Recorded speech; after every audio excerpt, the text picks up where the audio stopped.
Je vais te lire le synopsis. En 1998, le collégien Koichi Sakakibara est transféré dans une nouvelle école. Il rejoint la classe de 3e 3, mais rapidement, il remarque une étrange atmosphère pesante. Les élèves et professeurs semblent cacher quelque chose. Parmi eux, une fille attire son attention. Personne ne semble lui parler, ni même reconnaître son existence. C'est un thriller horrifique mêlant mystère, tension psychologique et surnaturel. Voilà, ça donne envie. Je vais m'arrêter là, comme ça il n'y a pas de spoil sur le synopsis. Si ça te donne envie de regarder l'animé, va le voir. Moi, j'ai beaucoup aimé. J'ai trouvé que c'était vraiment un très très bon animé. Et maintenant, je vais partir sur la partie spoiler. Donc, je vais raconter l'histoire parce que j'ai envie d'en parler. Alors, les 3 premiers épisodes, j'ai trouvé que c'était un peu long. Et je me disais que le personnage principal, il était un peu stupide. Parce que j'étais sûr à 100% que la fille dont on parle dans le synopsis, donc Mei Misaki, j'étais persuadé que c'était un fantôme. J'étais persuadé que cette fille-là, elle était morte et que c'était un fantôme et que c'était le seul à regarder ce fantôme, le seul à la voir. Donc j'étais un peu frustré, je regardais l'animé, je me disais putain mais il est con ou quoi. Enfin, évidemment que c'est un fantôme, évidemment que tu le vois là. Personne lui parle, personne la regarde, personne la voit. Elle est sur un bureau en classe qui est complètement rayé, qui est dégueulasse, il est délabré son bureau.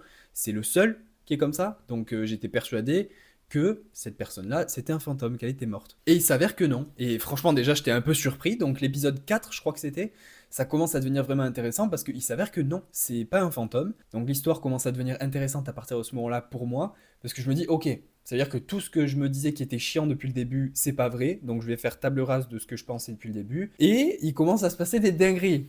Donc les morts qu'il y a dans la classe sont vraiment archi gore. Et ça, c'est le cas depuis 26 ans. Donc 26 ans plus tôt, il y avait eu un drame dans la classe, une personne qui était morte. Les élèves et les professeurs niaient la mort de cette personne-là. Et ils ont tellement nié la mort de cette personne que ils ont fait genre qu'elle existait pendant toute l'année. Et à la fin de l'année, ils prennent une photo et sur cette photo-là, le mort apparaît. Parce que toutes les personnes de la classe ont cru au fait que cette personne-là était toujours vivante.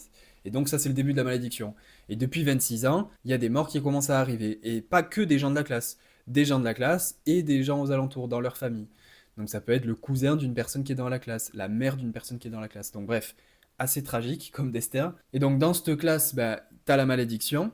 Et c'est uniquement dans cette classe du collège, dans aucune autre classe qu'il y a ça. Et en début d'année, en fait, il y a un mort dans la classe. C'est-à-dire qu'il y a une personne qui est morte des années précédentes dans cette même ville.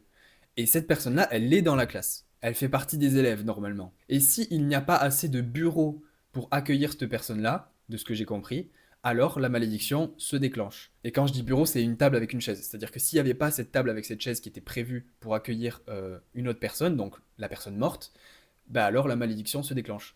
Et personne ne sait qui c'est le mort. C'est-à-dire que ça peut être quelqu'un avec qui tu discutes tous les jours à l'école, mais cette personne-là, elle est morte. C'est juste que c'est la malédiction, puisqu'il y a 26 ans, ils ont fait comme si la personne morte existait encore, et donc maintenant, chaque année, cette personne morte, qui est morte dans la ville, pendant les 2, 3 dernières années, peu importe, cette personne-là, elle spawn dans la classe, tout le monde croit qu'elle est vivante, tout le monde croit que c'est un élève comme les autres, ou une élève comme les autres, et je me rends compte que j'ai oublié de parler de l'élément le plus important de l'animé, la raison pour laquelle Misaki Mei se fait ignorer et les gens font comme si elle n'existait pas, c'est parce que si tu fais en sorte d'ignorer complètement une personne comme si elle n'existait pas dans la classe, alors la malédiction ne se déclenche pas. Ça a été choisi dans la classe que cette personne-là allait être ignorée par tout le monde, elle allait être complètement isolée, personne n'allait lui parler, la regarder, lui faire attention, tout ça, comme si elle n'existait pas.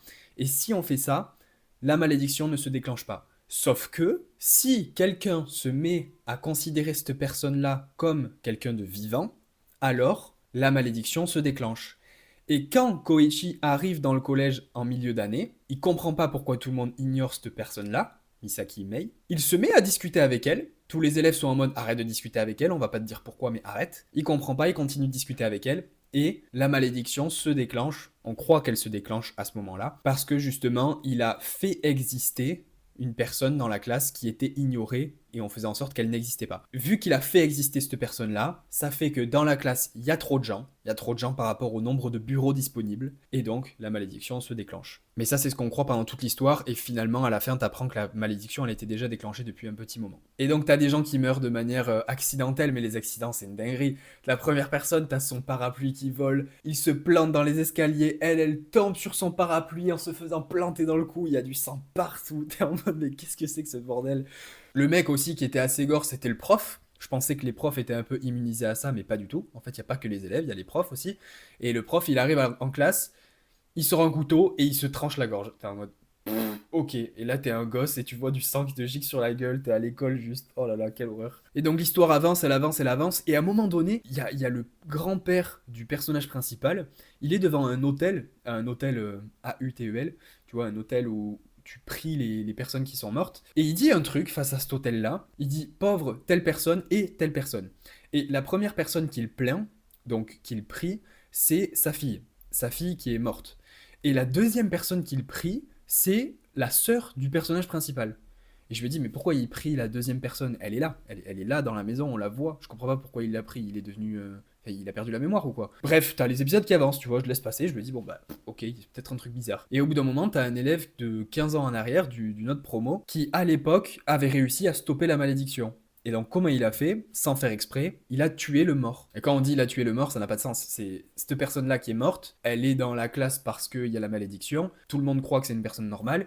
Lui, sans faire exprès, il a tué cette personne-là, et cette personne-là, il s'avérait que c'était le mort. Et du coup, tout revient à la normale. Il n'y a plus de désastre. Les gens qui étaient dans la classe ne se souviennent même pas que cette personne-là ait existé dans la classe. Donc c'est comme s'il y avait que la personne qui a tué le mort qui s'en souvenait. Donc déjà, tu dois devenir fou. Le mec, il a l'impression d'être un meurtrier, alors qu'en fait, il a tué un mort, une personne qui n'existait pas. Du coup, les désastres s'arrêtent. Et ce mec-là, qui avait sauvé sa classe à cette époque-là, il y a 10 ou 15 ans, il avait laissé une cassette avant de perdre la mémoire de la personne qu'il avait tuée. Il avait laissé cette cassette pour les générations suivantes, parce que cette malédiction, elle va rester. Et dans la cassette, il dit il faut tuer le mort. Et le mort, c'était telle personne. Sauf que le mort change chaque année. C'est pas la même personne chaque année. Donc ça aurait pas donné d'indice sur les gens actuels qui étaient le mort dans leur classe, tu vois. Et du coup, sachant ça, les élèves sont en mode en fait, il faut tuer le mort. Je suis persuadé que c'est toi. Je suis persuadé que c'est toi. Et tout le monde se met à douter des autres. Et là, ça devient mêlée générale. Tout le monde s'entretue, c'est une dinguerie. Et tu vois, du coup, dans l'animé, que quand les gens pensent qu'ils doivent tuer quelqu'un pour survivre, donc qu'il en va de leur propre survie, ils deviennent tous fous en fait. Et ils n'hésitent pas une seconde à tuer leur voisin de classe parce qu'ils se disent que s'ils le tuent, eux resteront en vie. Tu vois, donc c'est vraiment égoïsme pur, instinct de survie pur. C'est assez gore quand même, c'est bien trash. Et t'as ce dénouement-là, t'as plein d'élèves qui meurent, malheureusement. Et à la fin, en fait, c'est la sœur du personnage principal qui est la morte dans la classe. Mais pourquoi elle est dans la classe? Tu te dis, c'est sa sœur, elle est plus grande, elle est pas dans sa classe, enfin ça n'a aucun sens. Mais en fait, sa sœur, elle a deux rôles dans l'animé. Elle a le rôle de sa sœur qui est à la maison, et elle a le rôle de l'assistante de professeur principal. Dans l'animé, tu la vois à l'école, en train de faire son job d'assistante professeur principal, et du coup, tu te dis, bon, bah, normal, tu vois, c'est une prof, peu importe, elle est là. Et donc, une fois que tu sais que cette personne-là, la prof principale, assistante, et la sœur du personnage principal, c'est la même personne, c'est juste, elle est dans deux contextes différents. Une fois que tu sais ça, bah là, ça m'a tout de suite tiqué et j'étais en mode, oh putain, mais le vieux, il a dit ça devant son hôtel, il était en train de plaindre sa fille et sa petite fille, donc la sœur du personnage principal. Il était en train de la plaindre. Il était en train de la plaindre et il disait, pauvre d'elle qui est morte. Et en fait, il s'avère que la meuf qui est bizarre pendant tout l'animé, donc Misaki Mei, cette fille-là, elle l'a vue devant ses yeux, la sœur du personnage principal, se faire tuer au couteau 1 an et demi avant la rentrée des classes. Et du coup, si t'as vu l'animé, parce que là, si t'as regardé tout ça sans regarder l'animé, tu t'es fait tout spoiler. Mais si t'as vu l'animé, la meuf avec les couettes là, Akasa ou Akasawa, je sais plus. Non, Akasa, c'est Demon Slayer. Donc Akasawa, elle dit au perso principal, donc à Koichi, tu te souviens pas de moi, je t'ai jeté une bouteille il y a 1 an et demi. Donc lui, il dit non, non, je m'en souviens pas vraiment. Et en fait, je pense que il y a 1 an et demi, sa sœur est morte. Il a fait complètement le déni sur cette période-là de sa vie. Et du coup, il a l'impression que c'est la première fois qu'il arrive dans cette région. Et donc, il est persuadé de ne pas se souvenir de Akasawa parce que Akasawa, pour lui, il l'a jamais vu. Il est jamais venu dans cette ville. Sa sœur n'est jamais morte poignardée par quelqu'un proche du canal. Parce que pour lui, bah, sa sœur, elle est encore en vie, elle est avec lui chez lui, c'est l'assistante du professeur principal, enfin bref.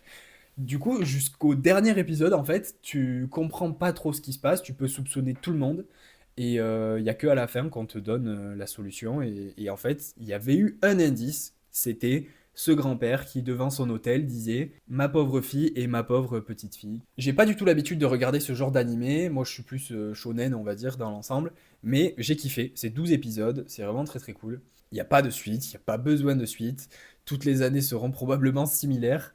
Là, on a suivi celle-ci et c'est comme ça. Donc voilà, c'est tout pour aujourd'hui.